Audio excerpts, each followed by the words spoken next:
Bonjour, comme ça a été dit précédemment, je m'appelle Romain Houdin, je suis designer graphique et typographe, comme ça vous a été expliqué précédemment. Dans mon quotidien, je travaille, pour vous montrer un peu mon univers de production, je travaille principalement pour des identités visuelles, donc je crée des logos et je mets en place des systèmes d'identité visuelle pour différents commanditaires.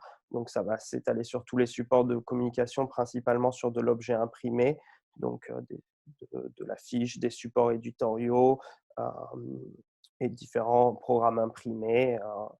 Euh, mon, mon- Ce que j'aime le plus faire est peut-être l'affiche, dans laquelle j'ai souvent l'habitude de créer des visuels seulement à partir d'éléments typographiques, en fait. Et ça va être le propos de cette présentation. Ça, c'est ce qui représente la majorité de mon quotidien et mon travail de commande, en fait. Donc des visuels, mais et comme vous pouvez le voir vraiment à partir de formes de lettres qui deviennent des éléments centrales de mes créations. Et en fait, j'ai une vraie obsession pour la typographie, c'est-à-dire qu'elle est partout dans votre quotidien, dans mon quotidien aussi, mais mon œil est toujours attiré par la typographie, quel que soit dès que je suis en train de faire une activité, la typographie va être vraiment l'élément clé qui va m'obséder. Si je regarde un match de foot, je vais bloquer sur le numéro des joueurs là, en rouge en me disant tiens, elle est bizarre cette typographie, qu'est-ce que c'est? C'est marrant ce rythme, c'est marrant ce 8 qui a une diagonale. Et en fait, ça va me sortir du match de foot parce que mon obsession pour la typographie va devenir presque plus importante que ce que je suis en train de regarder. Et en permanence, quand je me balade, mon œil s'accroche et j'aime ça et j'essaye de me nourrir. Et d'ailleurs, je peux aujourd'hui vous montrer un peu tout ça parce que je documente beaucoup en prenant des photos. On a la chance aujourd'hui avec les smartphones de pouvoir prendre une photo en une seconde et de pouvoir archiver toutes ces choses qui viennent attirer notre œil et qui va me servir souvent de matière dans laquelle je vais pouvoir venir piocher dans un second temps pour créer des polices de caractère. Donc j'aime particulièrement quand je découvre des déchirures sur un sticker, comme c'est le cas sur ce mot carburant, où d'un coup il y a du blanc qui vient venir perturber la forme de la lettre et donc lui amener un nouveau caractère et des nouvelles formes qui n'ont pas été pensées à l'origine par le designer.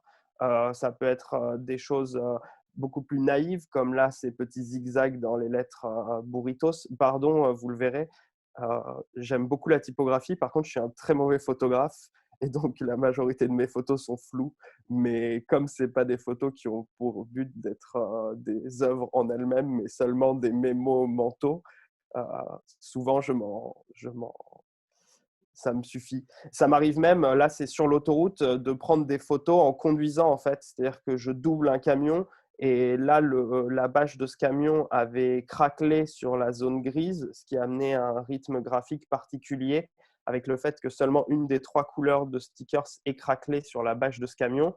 Et donc je double le camion en prenant des photos tout en conduisant. Parfois c'est aussi dangereux cette passion pour la typographie qui m'accompagne toujours, même à grande vitesse.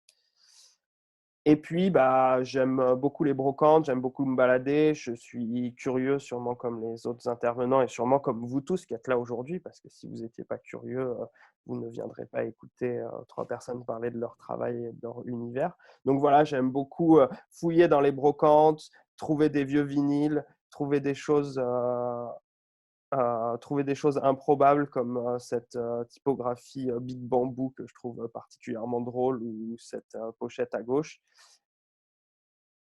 Des effets stylistiques un peu désuets, passés, des choses un peu improbables. J'essaye de me nourrir de tout type d'esthétique. J'aime beaucoup l'erreur humaine aussi, comme là où cette personne, je ne sais pas comment son œil n'a pas été perturbé par ça, mais en remettant un 8 qui était tombé, l'a recollé à l'envers.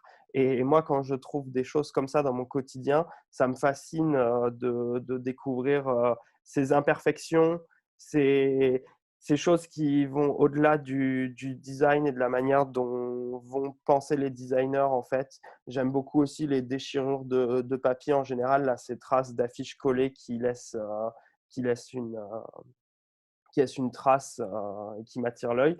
Et puis voilà, toutes sortes de vieilles éditions sur lesquelles je peux tomber et découvrir découvrir des formes de lettres un peu bizarres. Souvent à l'époque où les lettres étaient dessinées à la main aussi, où du coup toutes les lettres étaient différentes, où on a des imperfections, où les deux R ne seront pas forcément les mêmes dans le même mot, alors que l'intention est qu'ils se ressemblent, mais du coup ça crée des différences et donc des rythmiques. Euh, et en fait, j'aime cette part de hasard dans ces créations-là.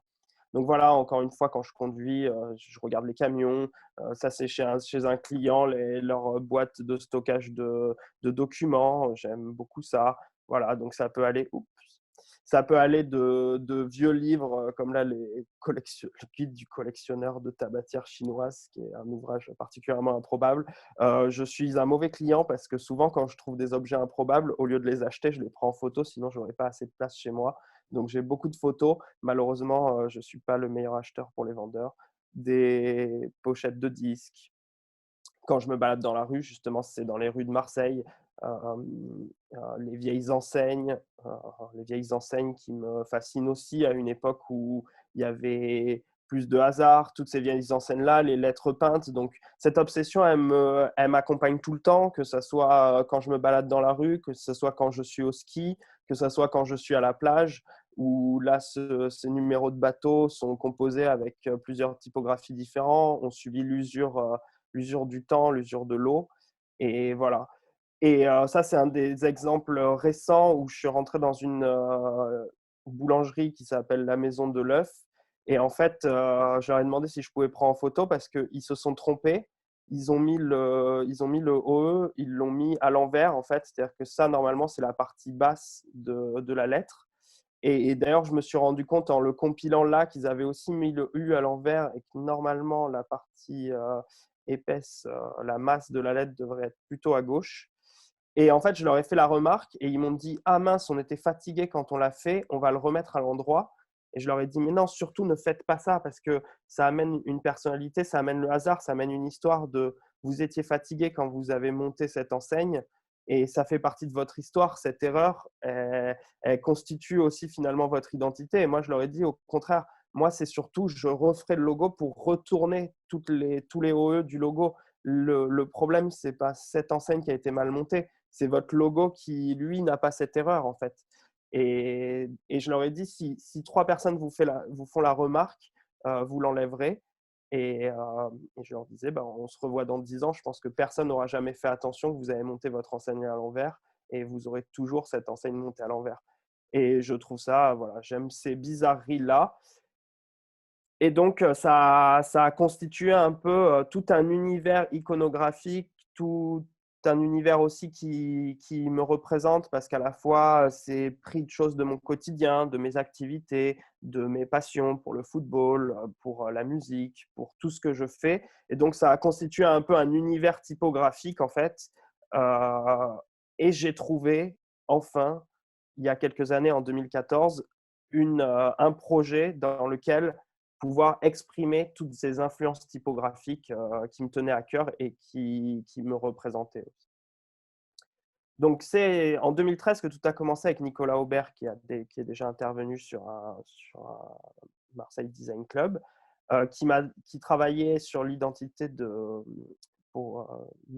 festival qui s'appelle Design Parade pour la ville à Noailles et qui mettait en valeur cette année-là le travail de cet artiste, Julie Richoz, qui travaille avec différentes couches de verres successives avec des couleurs différentes. Et donc, on voulait partir de ces croquis, de ces notes d'intention pour créer une police de caractère qui soit constituée de rythmiques de bandes, en fait, pour amener quelque chose de graphique qui deviendrait l'identité visuelle de cet événement.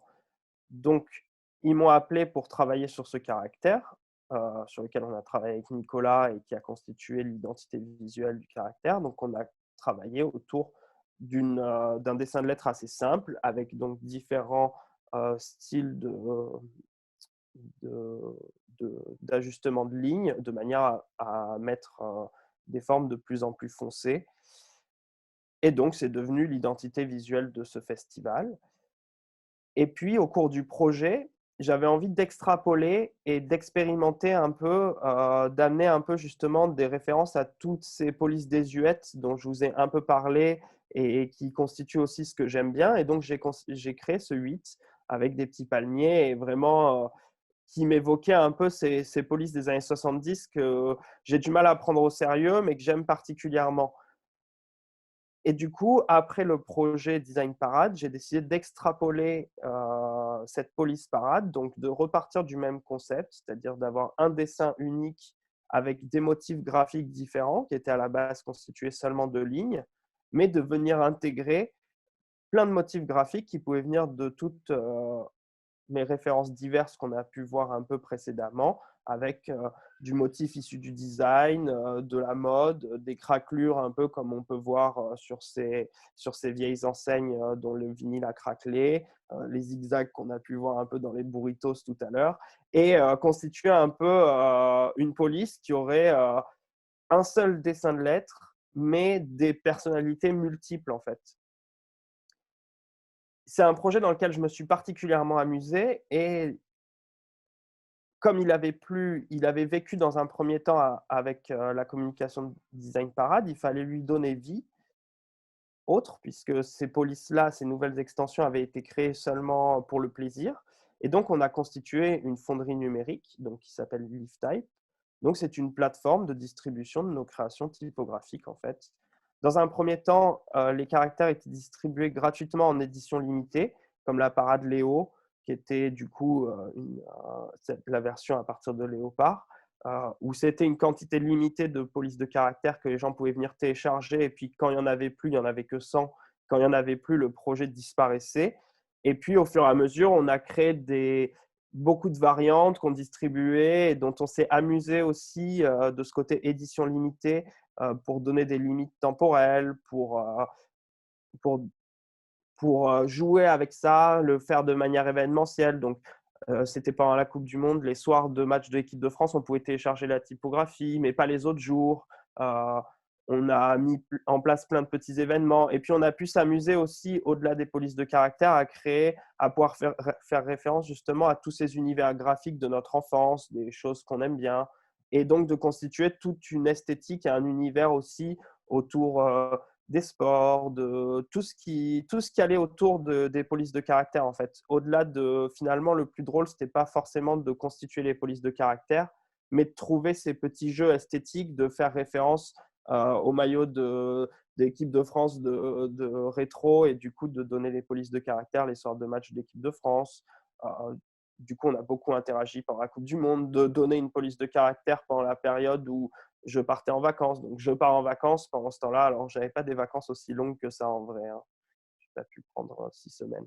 Mais pendant 6 semaines de vacances, c'est l'été. Donc, voilà, on fait référence directe aux jeux de plage, les raquettes de notre enfance et tout. Donc, c'est l'été. Voilà, vous avez une police comme une petite carte de vœux qu'on enverrait pour offrir un cadeau de fin d'année. Et donc, le projet est né avec la parade et a continué avec un second projet qui s'appelle la Vroom, qui faisait référence directe aux signalétiques au sol et donc qui était une police constituée de différents petits modules qui venaient s'ajouter pour créer une police de caractère. Aujourd'hui, depuis 2020, en réalité depuis 2018, mais la typographie Vroom est devenue la Vroom GTI, donc c'est la version un peu sport de la Vroom, parce que en fait, le but c'est toujours de s'amuser et de faire référence à des univers et à tout ce qui nous plaît, à essayer autour de la typographie, au-delà de créer des polices de caractères, essayer de créer des univers, un ton, un décalage, une petite histoire qui va autour. Donc là, la Vroom va faire référence directe à l'univers de la voiture avec différentes graisses et donc un additionnement de modules qui viennent s'empiler pour créer des lettres ou venir se décaler pour créer des italiques. En fait. Le troisième projet de la fonderie a été la ACE, qui était une police de caractère sur laquelle j'ai travaillé avec deux anciens étudiants à qui j'enseignais la typographie. Et donc, pareil, dans la tradition un peu de ce qu'on faisait avant. On lui a donné un univers qui était celui du tennis. On l'a sorti pendant le Roland-Garros. Alors, elle a été disponible pendant beaucoup plus longtemps et elle l'est toujours. Aujourd'hui, elle a été retravaillée. Elle est aussi disponible, mais je vous en parlerai après. Et donc, c'est toujours de s'amuser autour de la typographie, mettre en place des jeux, des choses ludiques. Euh, LeafType est un endroit où on est entièrement libre et où on peut faire ce qu'on veut. C'est ce que j'aime. J'aime les projets de commande, mais j'aime aussi être libre. Et cette liberté, je trouve qu'elle libère ma créativité. Dès les premières années de Lift, euh, j'ai décidé de faire des événements spéciaux pour Halloween. Donc, dans un premier temps, c'était de déguiser le site. C'est-à-dire que seulement le soir d'Halloween, quand on venait sur le site, toutes les couleurs étaient différentes, les textes étaient différents. C'était des citations de vieux films d'horreur. Et puis, le site, il devenait tout noir, mais juste pour 24 heures. Et c'était pour blaguer parce que les séries que j'aime bien, les séries américaines comme évidemment les Simpsons, mais aussi Community, Brooklyn Nine-Nine, toutes les séries dont je me nourris à côté de mon travail font des Halloween special. Donc, je voulais que Lyft ait son propre Halloween special, en fait, parce que ça me faisait rire. Donc, les premières années, c'était déguiser le site. Et puis, à partir de 2017, je crois, c'est devenu de créer une police spécialement pour Halloween. Donc, comme on est toujours sur un univers décalé, elle s'appelle la Boue parce que c'est une police qui fait peur. Et donc, qui est disponible pendant le mois d'Halloween, en fait, où on revient un peu à l'essence d'une police gratuite en édition limitée dans un moment Voilà. spécifique. Et donc voilà, donc le but, l'année suivante, elle a été développée avec une deuxième graisse, en fait. Et voilà, c'est aussi pour vous montrer, moi je pioche beaucoup dans ces polices assez spontanées, justement des références dont je vous ai montré avant, comment on passe de tout ce que je vous ai montré avant à ces polices de caractère qui paraissent très finies. Bah, c'est avec, là par exemple, les quatre, j'ai jamais compris pourquoi les quatre de... Je pense qu'il n'avait pas les quatre pour faire son annonce à vendre et du coup qu'il a fait ça avec des scotch. Et je trouvais ça très beau. Donc j'ai repris cette forme un peu pour la boue. Donc voilà, chaque année, on fait des petits événements pour Halloween. Et donc cette année, on a sorti la boue Revenge, qui était un peu quelque chose beaucoup plus sur les vieux films d'horreur rétro, avec quelque chose de sérif, où typiquement, il y a une dissymétrie dans le E qui fait référence directement à la Maison de l'œuf dont je vous ai montré tout à l'heure avec le E qui était retourné, puisque c'était au même moment à peu près que je crée cette police de caractère et que j'ai vu cette bizarrerie dans la boulangerie. On essaye aussi de faire des projets un peu plus sérieux. Là, j'ai sorti la Gustavo, qui est une linéale plus classique, mais qui a quand même une petite touche de personnalité, qui a beaucoup de pictogrammes. Et puis, du coup, on a pu développer l'univers autour et faire référence un peu au football des années 90 et le vieux football qui a bercé un peu notre jeunesse. Donc, ça va être plus dans la communication là qu'on va pouvoir s'amuser plus que dans les formes de lettres.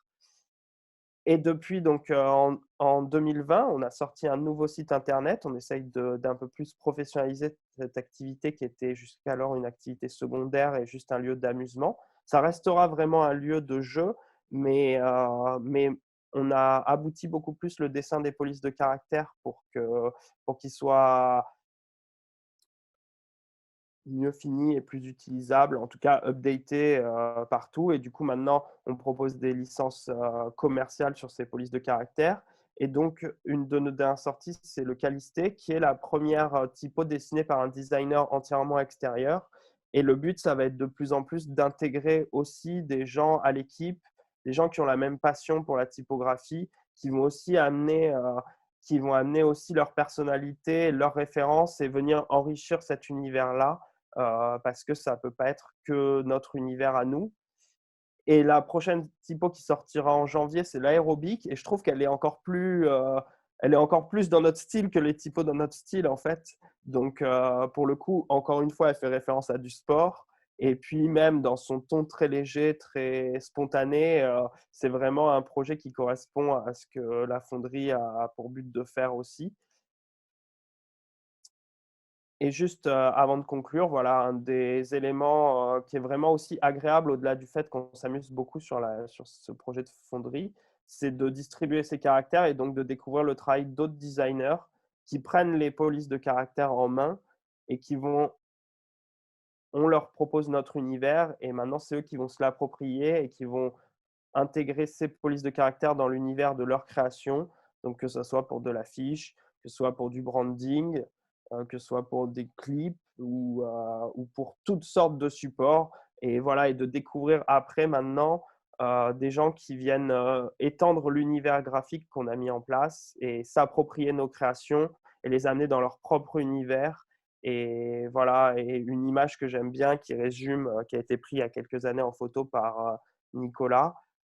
C'est ce petit, il était derrière cette fille qui avait ce tote bag nord-sud-est Kanye West et donc le Kanye est composé dans une de nos typos et voilà et ça fait plaisir de voir que les gens s'approprient nos typos et commencent à faire des blagues aussi avec et continuent, à s'amuser avec, ce projet-là dans lequel on essaye de s'amuser depuis plusieurs années. Et si vous voulez venir participer à l'aventure, j'ai fait un petit promo code Design Club de 25 qui sera disponible jusqu'à la fin de l'année. Donc, pour vous remercier d'avoir écouté cette présentation. Et voilà, si vous voulez venir participer à l'aventure et vous aussi vous approprier nos créations, vous pouvez nous rejoindre sur livetype.fr, site sur lequel vous découvrirez l'univers de toutes les polices qui ont leur univers dédié en fait et dans lesquels pour chaque typo, on va rentrer un peu et essayer de se plonger un peu dans un univers qui lui est propre et voilà, qui va faire référence, ah tiens, tester met du temps, qui va faire référence au jeu, à l'enfance pour celle-là et chacune des polices, c'est vraiment une petite capsule dans laquelle on rentre et qui a son propre univers esthétique et voilà, qui était le meilleur moyen d'expliquer l'intention derrière chacune de ces créations.